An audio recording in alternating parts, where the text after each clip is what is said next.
नमस्कार दोस्तों, मैं दिव्या तिवारी आपका अपने चैनल मन की आवाज़ में स्वागत करती हूँ। आज मैं बात करना चाहती हूँ महाकुंभ या फिर मौत कुंभ में हुए भगदड़ के बारे में। आखिर कौन है इस मौत का जिम्मेदार, जनता या प्रशासन?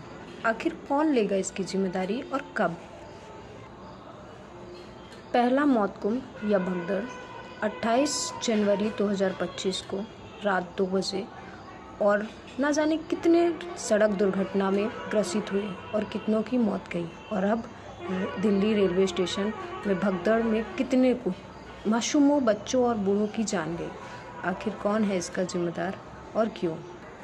आज मैं सबसे पहले शासन या फिर योगी सरकार से बात करना चाहूँगी, क्योंकि वो हमारे यहाँ पर हमारा अभिभावक के जैसे प्रतिनिधित्व कर रहा है।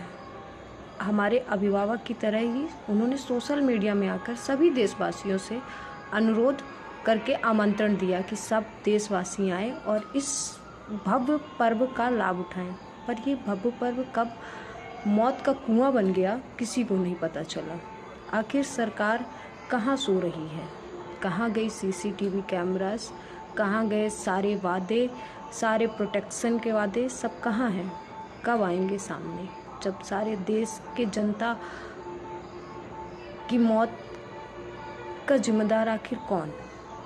हमारे देश के कुछ संत, महात्मा, साधु भी ने ये कहा कि जो इस पर्व में हिस्सा नहीं लेगा तो वो पाप का भागी या फिर देशद्रोही कहलाएगा।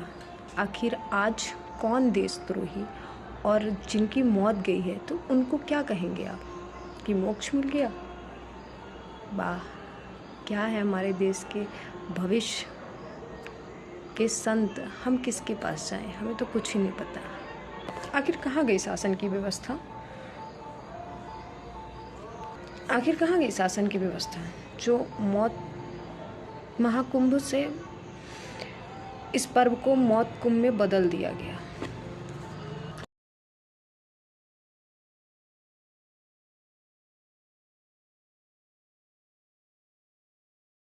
आखिर कब सूखेंगे लोगों के आंखों के आंसू और कौन देगा जवाब?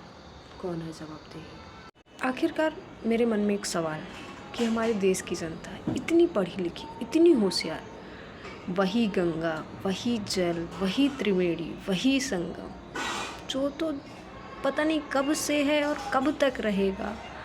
हम थे तब भी है, हम नहीं थे तब भी है, और हम नहीं रहेंगे तब भी रहेगा। फिर भी इस गंगा स्नान के लिए इतनी भीड़ कहाँ से आ गई?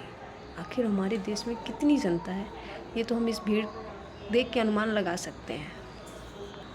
पर एक बात, पुण्य का भागीदारी बनते बनते आखिर क्यों अपने परिवार का बलिदान कर रहे हैं? भीड़ कम हो जाए फिर चले जाइए, गंगा तो वही रहेंगी। क्यों अपने परिवार, बच्चों, माँ, पिता, बूढ़े, बुजुर्ग सबसे को अलविदा कह रहे हैं? आखिरकार इस मौत कुंभ का अंत कब होगा? कब कौन इसकी जिम्मेदारी लेगा? कब आएगी? कब वो दिन होगा जब हम ये सुनेंगे कि आज मौत नहीं हुई, आज कोई सड़क दुर्घटना नहीं हुई, आज कोई भगदड़ नहीं हुई, जिससे आज हमारे देश के सभी जनता सुरक्षित है। मौत कुंभ के इस भगदड़ की चीखें सुन सुन के कानों में सुनने की क्षमता नहीं रह गई। पर योगी सरकार अभी भी सो रहे हैं, वो तो निकल ही नहीं रहे बिल से।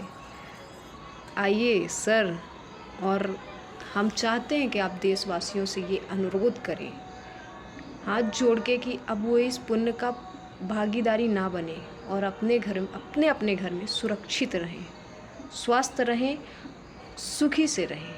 और जब भीड़ कम हो जाए तो गंगा तो हमेशा रहेंगी, तब आके स्नान कर लें।